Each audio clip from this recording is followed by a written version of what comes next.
Hello and welcome to Elena Meets the Author. This podcast explores how authors create a world that we can escape into. Join me as we demystify the magic that keeps us turning the page. Hello and welcome to Elena Meets the Author. I'm your host, Elena Bose. This podcast explores how authors create a world that we can escape into. Join me as we demystify the magic that authors use to keep us turning the page. Today, I'm speaking to author Emily Everett about her debut novel, All That Life Can Afford, a Reese's Book Club pick, as well as a top Apple Audiobook must-listen. I read and listened to Emily's novel and must admit I love the audiobook with all the different voices and accents. You've got the protagonist, Anna Byrne, a 20-something American in modern-day London, confused, constantly broke, trying to make it all work in her dream city, to Anna's housing estate flatmate, Andre, with his East End accent, to the posh British accents that Anna hears when she gets thrust into a world of privilege that Anna had only read about in her beloved Jane Austen novels. Anna first read Pride and Prejudice when she was in middle school in Northampton, Mass. To her, England is Neverland, and she is determined to get there despite her family's modest means.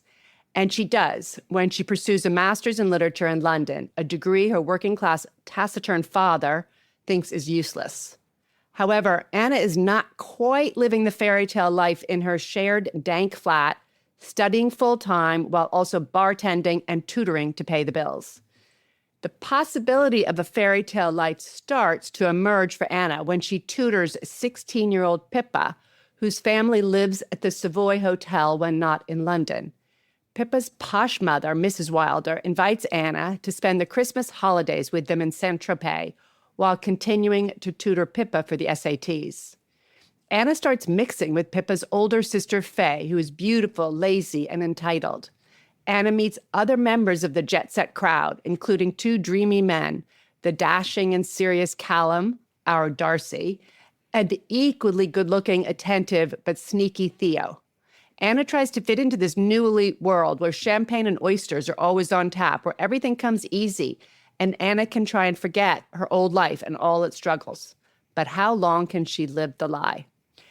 Emily's novel deals with ambition, social class, friendship, reconciling your past with your present, all against the backdrop of the twinkling Mediterranean and layered London, from Hampstead Heath to the British Library to the Savoy Hotel. The book is a love story to London with a gripping and romance-filled plot that will keep readers on the edge of their seats. Will Anna make it? Will she get caught? Will she survive? Will she find love? Will she conquer London, or will London conquer her? Emily, hello, and thank you for joining us today. My first question is just the inspiration for this novel. Would you call it a modern take on Pride and Prejudice? Yeah, I think the romance is very Pride and Prejudice. I feel like the other elements are not very Pride and Prejudice.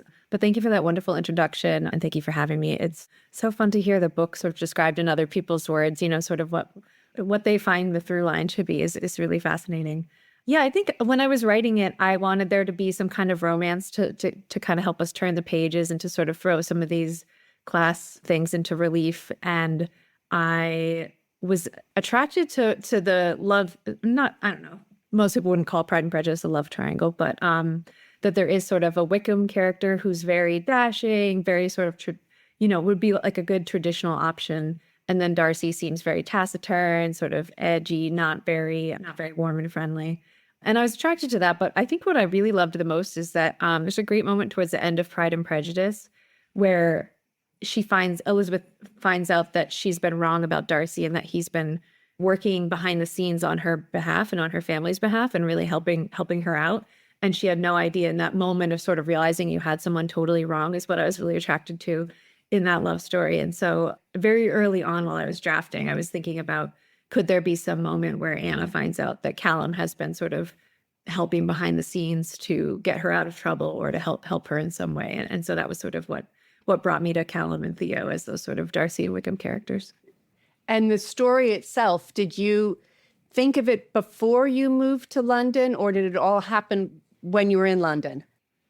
It's a good question. The sort of the elements, the essential elements of this story, which you described, which is that Anna's sort of a working class girl from Western Massachusetts, and then she moves to London for grad school and tutors really rich families for SAT prep. Those are autobiographical details. That is what I did and how I grew up. But that's basically where the similarity ends. I mean, like lots of little scenes that happened to Anna did happen to me, but I did not have, a juicy love triangle with very wealthy, handsome men trying to woo me.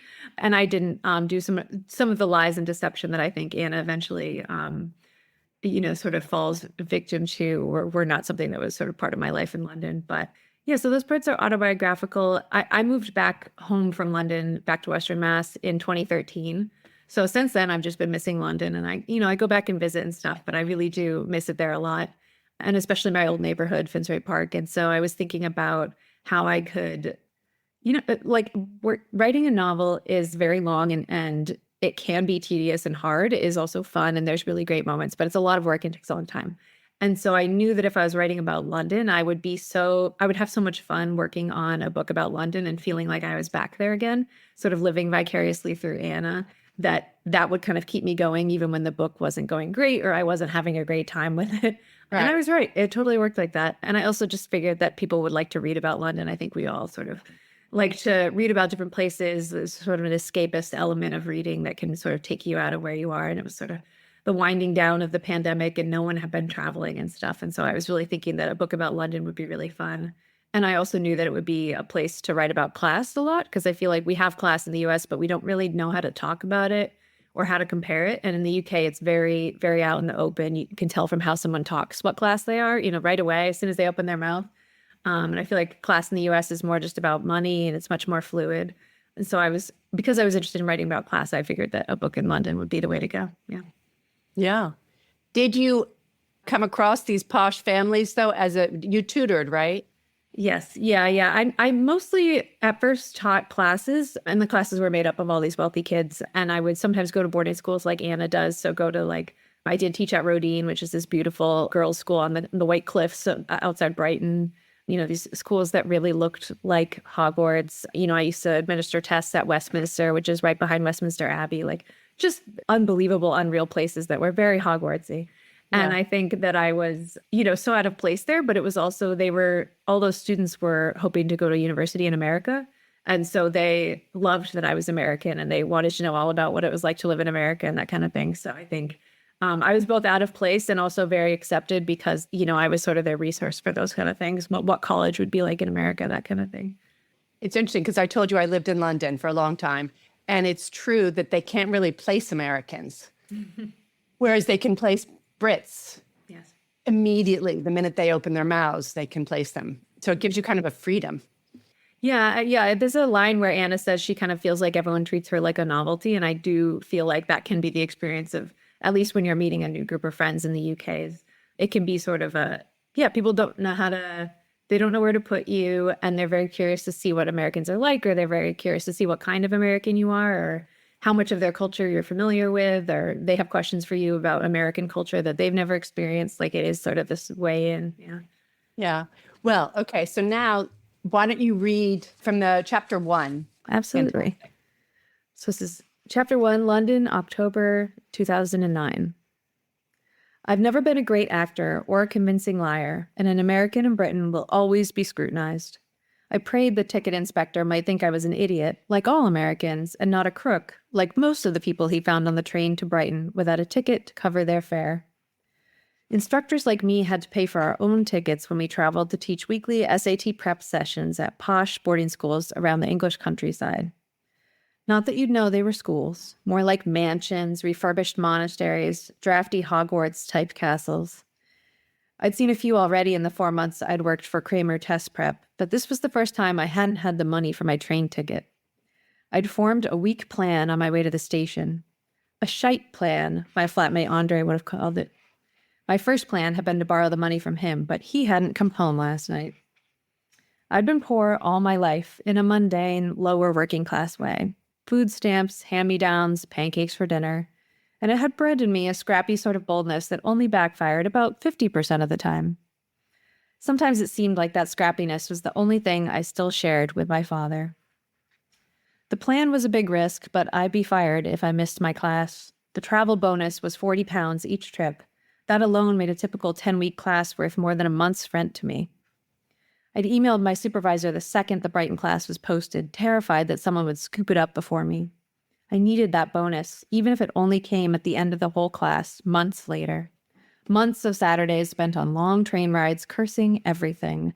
The city of Brighton, its icy coastal winds, its historic clifftop boarding school for girls, which I had never heard of, but which, when mentioned, impressed my British acquaintances so much. You teach at Rodin? That I quickly learned to use it as social currency.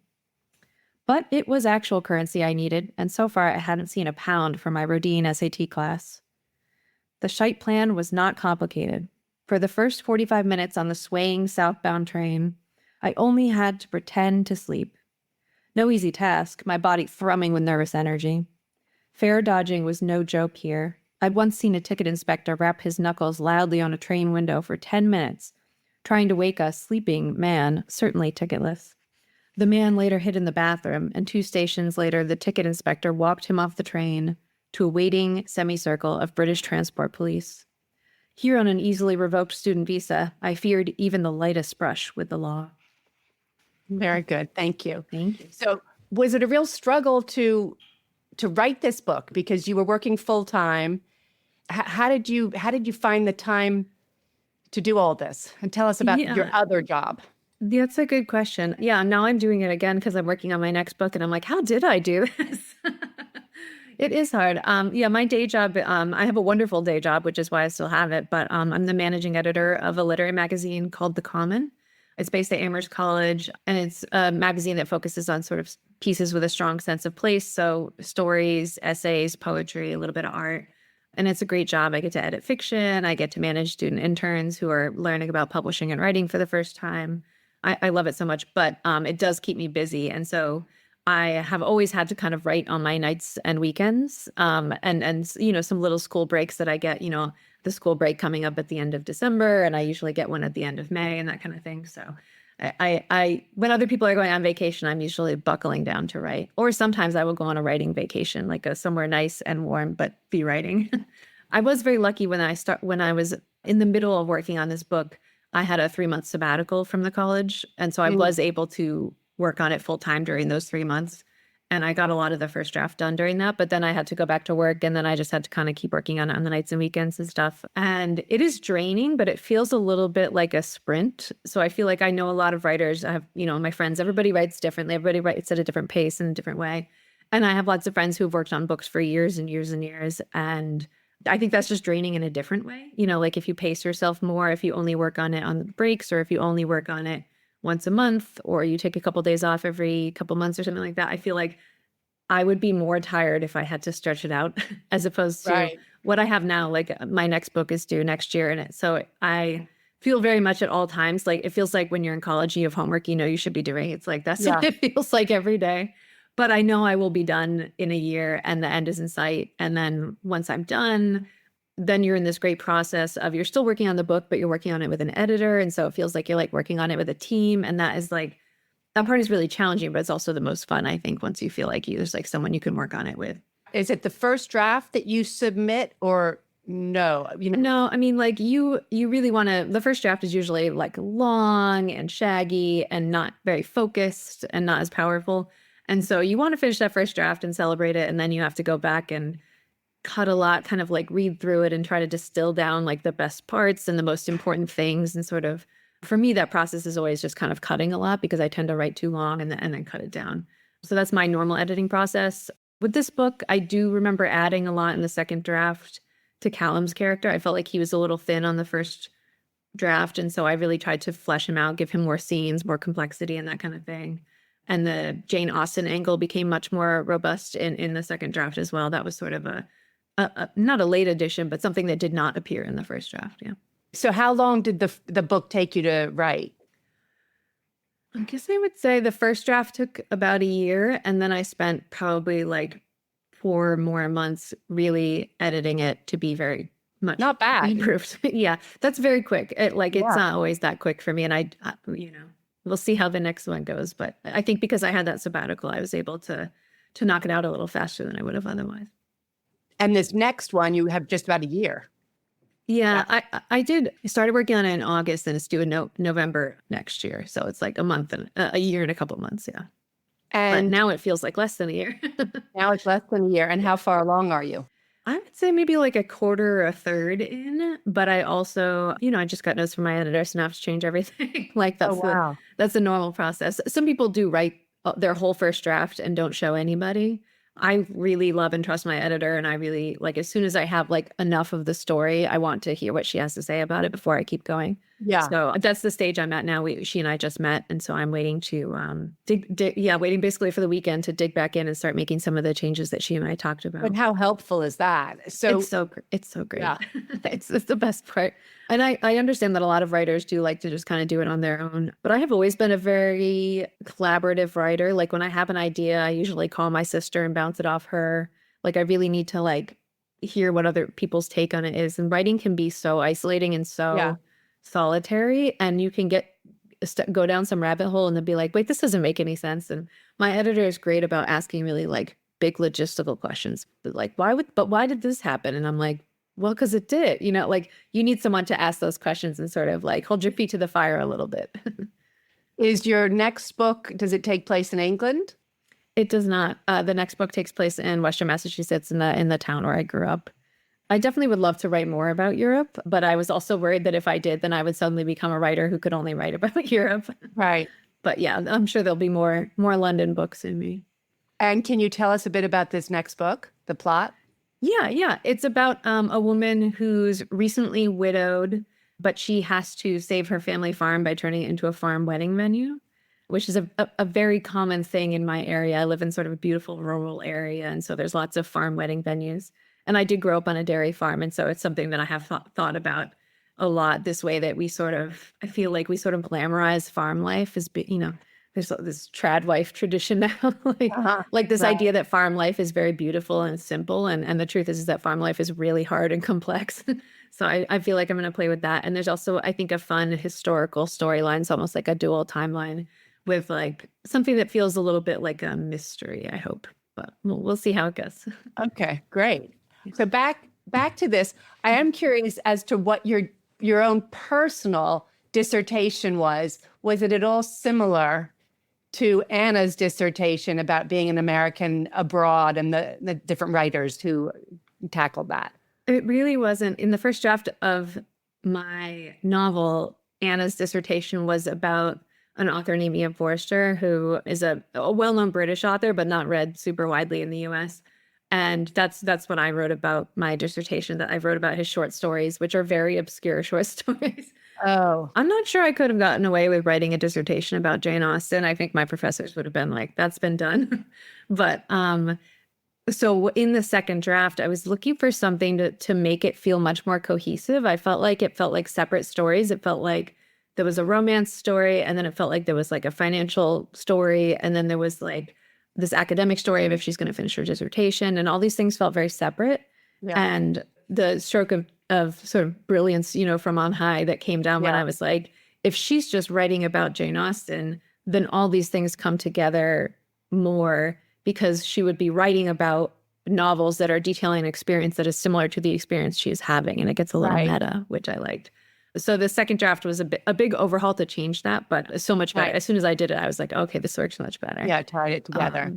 I do love Jane Austen, and I feel like the original reason there are all these references to all these different books and that kind of thing is just because I'm such a book nerd that it's almost hard for me to write without mentioning other books. Oh, right. Like it's almost like the idea that Anna would be going to Saint Tropez and not thinking about the Fitzgerald novel that takes place in Saint Tropez was like crazy, like I just had to incorporate it. And so having her write her dissertation about these stories that felt similar to her own experience felt very realistic to me. Like that is what she would be thinking about. And I think, as someone who had lived a very limited life, like had only lived in her one small hometown, I think it makes total sense that once she went to London, she would be sort of processing the world through these novels that she had read. That would be like basically her only information about how to live in the UK is like from Jane Austen. Right.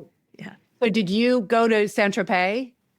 Yes. Yeah. I was really lucky. I had a roommate who his family had a villa in Saint Tropez, and the villa in Saint Tropez that Anna goes to is completely ripped off from his villa, his family's villa. It Oh, was very wow. beautiful looking over the bay in Saint-Tropez. And so, I mean, I was so broke. I remember being in Saint-Tropez and being like, this is so beautiful. And then I had to call my sister to put $200 in my bank account because I was completely out of money. So Wow.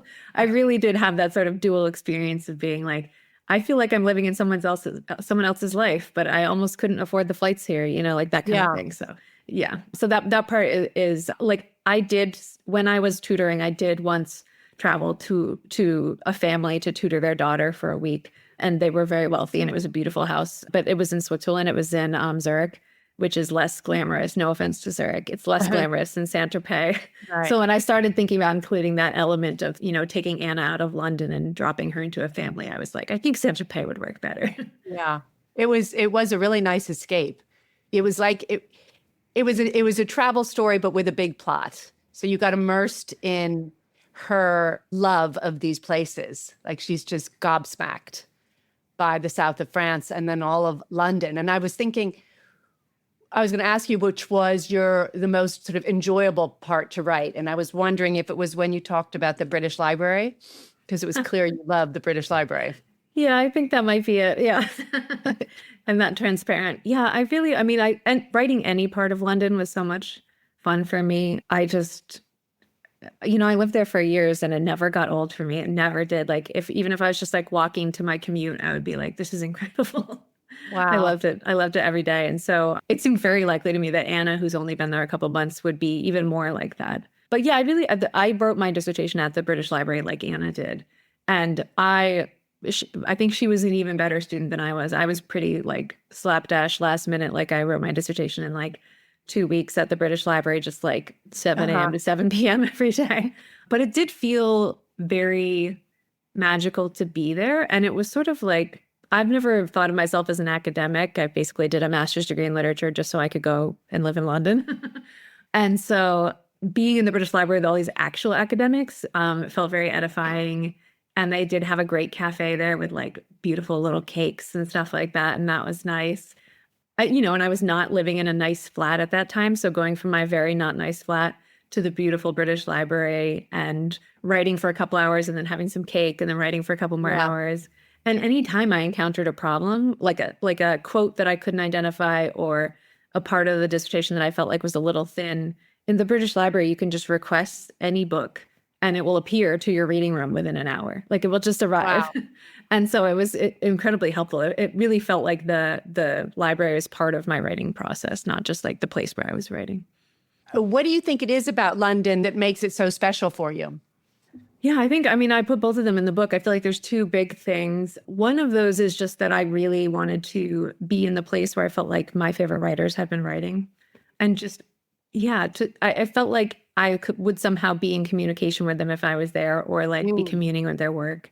And so going to the British Library where they have this permanent display of like Jane Austen's writing desk and her glasses and, a birthday card where John Lennon wrote down the lyrics to Hard Day's Night, like all these like just kind of like Right. cultural things just right there.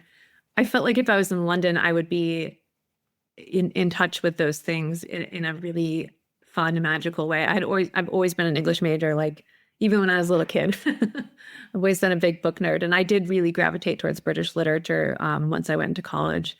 When I was in high school, I was obsessed with Hemingway, and as soon as I got to college, I became very into all the British writers. And Edith Wharton, I think, is probably my favorite. Maybe Jane Austen, Edith Wharton, E.M. Forster. Those are like my holy three. And so going to London felt like a great way to just be in connection with their work. And also the other thing that Anna talks about a little bit is how there's like layers of London. There's so much history there.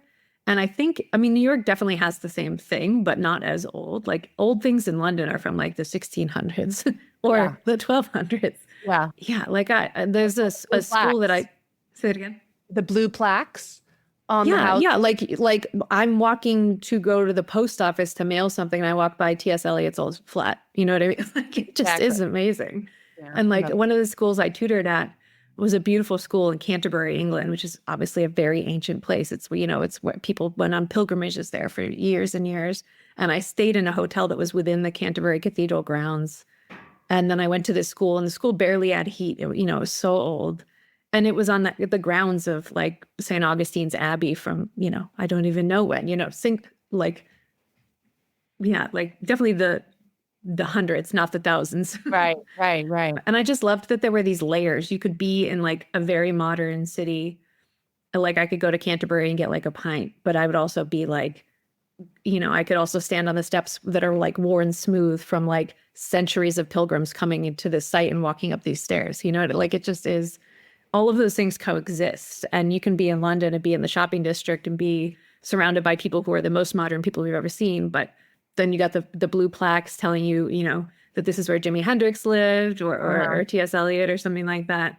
And then, you walk into a parking garage in the eastern part of London and part of the old Roman wall in the parking garage, Right. I just loved all those different layers together. And I think because I didn't grow up there, that was like very, very new and novel to me.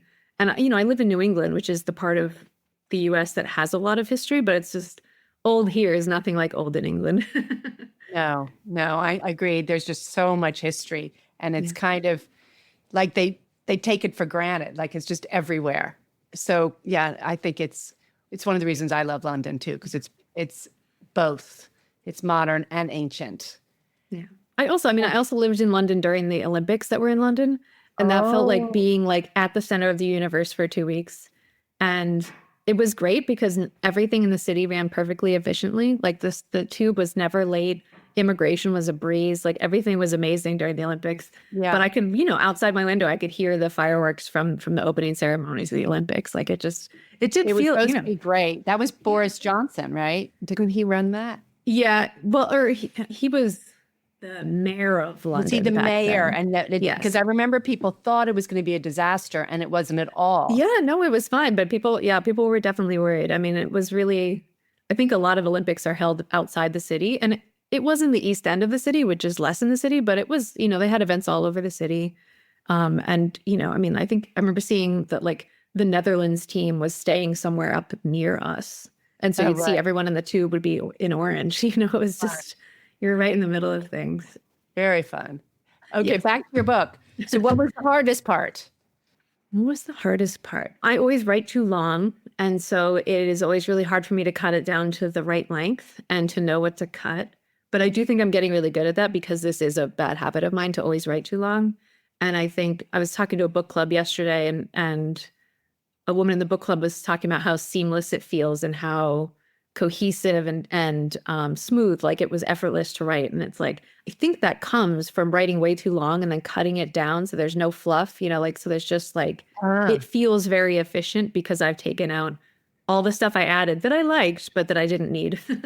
Wow. Yeah, so I think that's a big part of it. What is the hardest part? I mean, I suppose the hardest part is hoping that people will read it because you work on it for so long. And then it gets very exciting because you're like, oh, now I have an agent. And then you get a publisher and then you're working on the edits. And then you're doing copy edits and you're choosing a cover. And all these things are so exciting. And then there was a point where there was nothing else to do. And I realized, oh my God, I don't know if anyone's going to read this. And so I'm very blessed in that a couple months before my book came out, I found out it was going to be a Reese's Book Club pick. And then I didn't have to worry about whether people would read it anymore. Immediately, I was like, okay, I will have some readers because Reese tell people to read it. So they told you that a couple months before it was her in January, and my book came out in April, yeah. Oh, wow. Your book came out in April. Oh, yeah. So it came out, the month it came out, it was her book pick. Yep. Yeah, my book came out on April 1st, and it was the April book club pick, yep.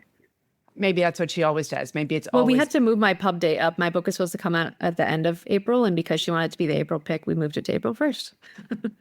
It's so good. Whatever she wants.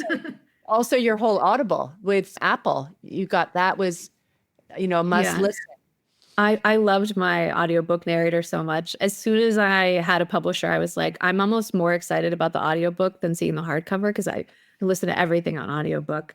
And so the audiobook producer was very nice and she let me listen, really take part in the process and stuff. Yeah. So I listened to 7 auditions and picked the actress who reads it. Alex Fink is an incredible Broadway actress. I think a lot of the Broadway actresses like moonlight as like their day job is reading audiobooks. So she's American. Yes, she's American. Yeah. But I mean, I'm pretty sure that she worked with a dialect coach to get all the accents right and stuff. I was a little nervous about the accents because as we've already mentioned, British accents are so different depending on where you grew up and what kind of schools you went to and stuff like that. And it's mentioned in the book, so it was also kind of important that the narrator be able to do that. And I was worried that Andre's from a council estate in the East End, but I didn't want him to sound cartoony. Like, I was a little worried that it would be like the accent would be too much and he would sound like Bert from Mary Poppins, which is like a notoriously very, very bad working class London accent. Yeah. But she did a great job with it. Yeah, she really nailed it. Yeah. No, it's great. I think the Audible, because you've got so many different accents. Yeah. Because I was thinking she just needed to do British accents. And then they're like, oh, some of the people have French accents. Some of them have Portuguese accents. And it is just a lot. But truthfully, the reason I picked her is because I thought she was funny. She made me laugh. They all auditioned with the same scene. It was the scene where Anna meets Faye for the first time in Saint-Tropez, and Pippa and Faye are sort of going at each other sarcastically. And I felt like Alex Fink was the audiobook narrator who actually really brought out the humor in it. So that was inevitably, like, that was why I picked her, yeah. So have you read any books that you can recommend? That's a great question. I'm trying to think specifically of London books. Or any books, just any. I can't think of any London books that are like really big for me right now. The book that made me feel like I could write this book is a book called Writers and Lovers by Lily King. She just had a new book come out this year, so everyone's been talking about her. But Writers and Lovers was this book that basically passed through my writer friend groups like the plague. It was like you read it, then you gave it to your next writer friend, and they read it, and they gave it to their next writer friend. Because it is about a struggling novelist. But I really loved it because it was a coming-of-age novel about someone in their maybe late 20s or early 30s. Like, you're still coming of age even once you're an adult these days. Yeah. It's not like a coming-of-age novel used to be about someone in their teenage years or maybe college. And I really wanted to write something that was about picking your path in adulthood, not figuring out who you are when you're a teenager. And I felt like Writers and Lovers made me feel like that was enough to write a book about. You could just write a book about someone trying to figure out what their passion is or how to live their life or what kind of person they want to be in the world, while also having incredible financial stress. It is sort of a through line in that book as well, that the main character in that book is a waitress. Yeah. Working really hard. And so I think reading that book made me feel like I could write a book about someone, tutoring in London, barely making ends meet. I could say some things about class and privilege and that kind of thing. But really just, make a book about wanting to figure out your life and your adulthood and stuff. Yeah. So last question. What do you hope readers take away from this book? That's a great question. I have heard from so many amazing readers who have told me many of the things that they have taken away from the book. And I think one of the amazing things is that people take away a lot of different things, and it sort of depends on their experience and what they're looking for. So I've heard from, 90-year-old women who remember going to Europe as an au pair decades and decades ago, and they found something to love in the book because it spoke to that experience of being a fish out of water in another country for the first time when you're young and you don't really know how things work yet. And then I've heard from people who have lost a parent, because there's a storyline where, like, Anna in the book is sort of grieving the loss of her mother. And that is something that I've had to do in the past couple of years. And so when I hear from people who really identified with the grief that Anna feels or how I wrote about it, I'm proud of being able to voice some of those things that, right. I don't know, grief is not like always a very useful emotion. Like, it's not, you can't always use it. And an amazing thing about writing a novel is you can kind of harness those things and use them. And I was able to put a lot of feelings that I had about grief or what it feels like to grieve, and then the world just kind of keeps on going and stuff. I'm really glad that I got to put some of that stuff in the novel. And then very logistically, I'm really glad that there's the reason that Anna's mother dies in the novel is because she has type 1 diabetes and she doesn't have the money to take care of it the way that she should. And that is like a very real problem in the US. And I know people have dealt with it, and I was glad that I was able to put that in there. And I've heard from a lot of type 1 diabetics or people who are healthcare advocates and stuff who are really glad that I made a point of mentioning that in the book. And it's not a huge part of the book, but I feel like, especially if you move from the US to the UK, where healthcare is free, all of a sudden it just throws that into relief even more. And these moments where Anna is at a fancy dinner, she's excited to be at a fancy dinner, but she's also feeling that people are spending so much at this dinner that could have paid for her mother's healthcare. It's like there's always going to be these levels of complexity. So I think my hope was just that I could write a book that was fun and escapist and sort of joyful, but also have some real hearts and guts underneath. So yeah, no, you did. It was really good. Thank you very much.